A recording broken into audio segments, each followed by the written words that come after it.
Do not follow the world.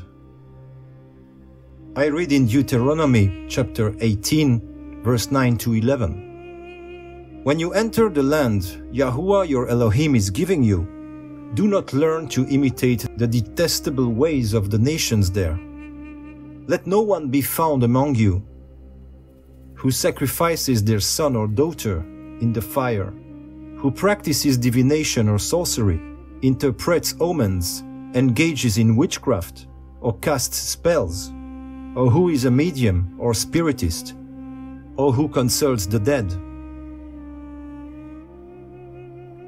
In the Torah, we find several times the law which prohibits us from putting our children through the fire or sacrificing them to Moloch. Once again, the question arises, what to do with this type of law in the age of grace, once in the Messiah? How does Yeshua accomplish this in our lives if we allow him to? What is the spirit of Moloch that would endanger or kill our children in our days and in a spiritual sense? What could burn them, or rather plunge them into depression, to adapt the concept to our contemporary realities? Well, in fact, what is the phenomenon that is creeping into Christian families today, and whereby parents, often unconsciously, lead their own children through the fire, thereby sacrificing them to the spirit of Moloch? What is this fault which is present in many Christians, gradually letting their children be attracted and open to divination, witchcraft, astrology, spiritualism, and any other type of occult practices? The answer can be summed up in one word: tolerance. Sometimes out of weakness, cowardice, compromise, or simply out of tiredness and fear of being judged like Pharisees, many Christian parents simply say that it is already difficult enough for our children to live as believers among the children of the world. Why shouldn't they have also their own smartphones? Why shouldn't they be able to surf the internet as they please? Why should we prohibit them from celebrating what everyone else celebrates, from decorating Christmas trees and play stupid and violent games, or watch and listen to all kinds of primitive and often occult films and music?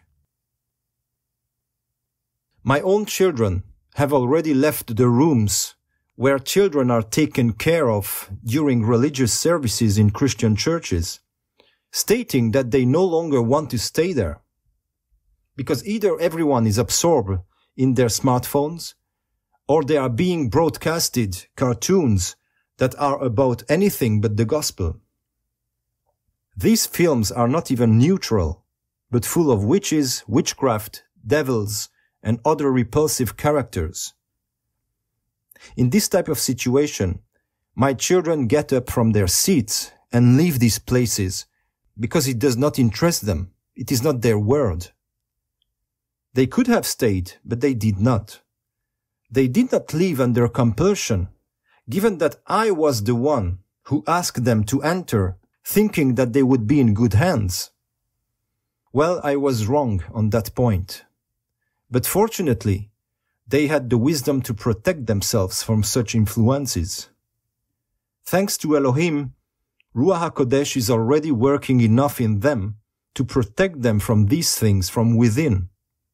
And they obeyed his voice.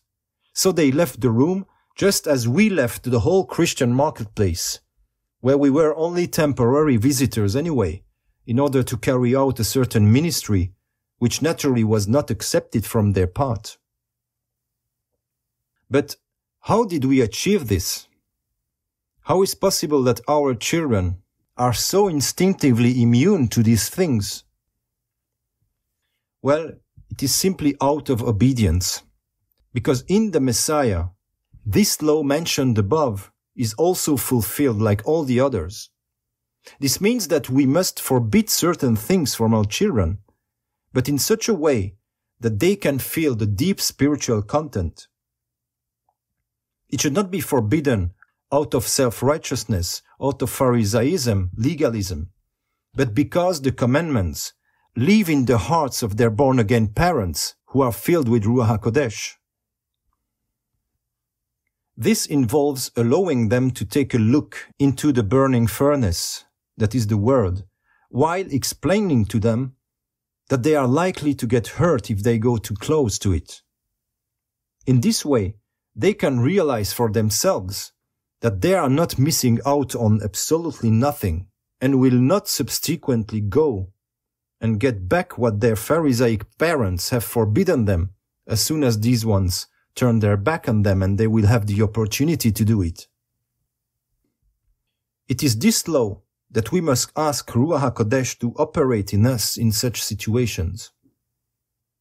This commandment finds other echoes and reminders in the Holy Scriptures. In the Proverbs of Solomon, we can read the following wisdom.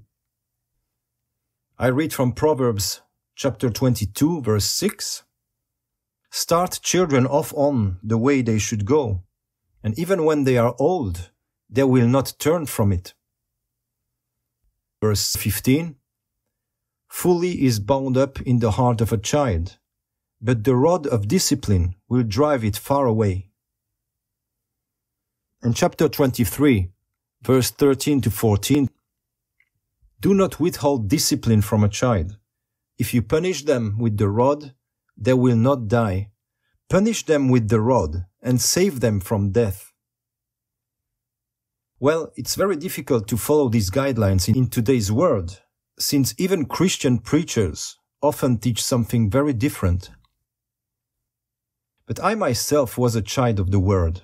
I was exposed to many harmful influences during my childhood, mainly through television. If someone needs to know something for the sake of general knowledge or in order to fight against it in spirit, as a ministry, it is not always necessary to be immersed in the thing and have been a part of it beforehand, especially during childhood. We can all imagine how bad manure should taste without necessarily having to taste it beforehand in order to convince ourselves. But in our case, it is not even about severely punishing our offspring, but rather about cultivating in ourselves firm determination and consistency. This will prevent us from having to reprimand our children unnecessarily later, or even having to resort to force when it might already be too late. With a little rigor and perseverance, children develop a form of immunity and resistance to all forms of worldly aberration and stupidity, provided that the parents are in the Holy Spirit and not motivated by the religious and legalistic spirit of dry and literal observance of the law. It is crucial to impose prohibitions, but always making them understand and see that what we are now prohibiting them is at the origin, at the root of the many problems which are clearly destroying the lives of their unbelieving comrades before their eyes. They can see it from themselves. Greed, wickedness, selfishness, children far too prematurely disillusioned and emptied in spirit and mind. It is worth showing them what they are missing into brackets, but in a controlled way, while offering them alternatives with much more content and substance. Rather than owning a television, for example, all you need is a computer, where parents can control what children can watch or not. It is also essential to never grant them unlimited access to the internet, of course. So the following phenomenon can be observed in Christian families. Their children, although they know Yeshua, but because their parents allow them to do the same things as the people of the world, they find themselves in an even more serious state of mind than the later. Secular children don't have a counterexample to know whether what they are doing or watching is good or not, so it seems natural to them. In contrast, Christian children feel the contradiction between what their parents profess with their mouth and what they allow them to do. As a result, they suffer from remorse and have much deeper problems of conscience than their unbelieving contemporaries. We were shocked to find that even in Neo-Protestant church, made up of a community of born-again people filled with the Holy Spirit, at least for the majority of them, at least I hope so, spectacular manifestations of various demonic possessions, depression, self-harm, and other psychological disorders as just as present among their own children. The films and music mentioned above promote and spread the intrusion of demonic powers. Spectators and listeners can thus easily be concretely demonized, just as by watching and listening to them, as in the case of blood consumption, as I explain it in one of my previous videos. Not to mention the problem of allowing any type of sexual interaction too soon and outside of marriage. In these cases, nothing happens other than the children are being passed through a consuming fire by their own believing parents out of indulgence. School is also a deeply contagious environment, where children can only remain pure from what happens there under the condition of very precise guidance and spiritual coverage. I am not primarily referring to all the scientific lies that are being taught in such places, but quite simply to all these deviant behaviors that other children bring there from their demonized families, and which our own children must witness, live, and often suffer. Today, apart from me, very few teachers raise their voices against these problems. And if someone does, as usually happens to me, that teacher will have to face the problem of always looking for a new job at the end of each school year, just as I did for many years, before using up the last available job in the region. Our profession does not favor colleagues who want to maintain discipline and order, but at the end of the year, they will be sacked, dismissed, on the complaint of one or two insane parents who take very badly when we make the slightest criticism towards their idolized, bad-mannered and deviant offspring. It would be good to have more renewed Christian schools with a living faith, or even opportunities for private students to follow a well-developed educational program. This may sound legalistic again, but let's look around us.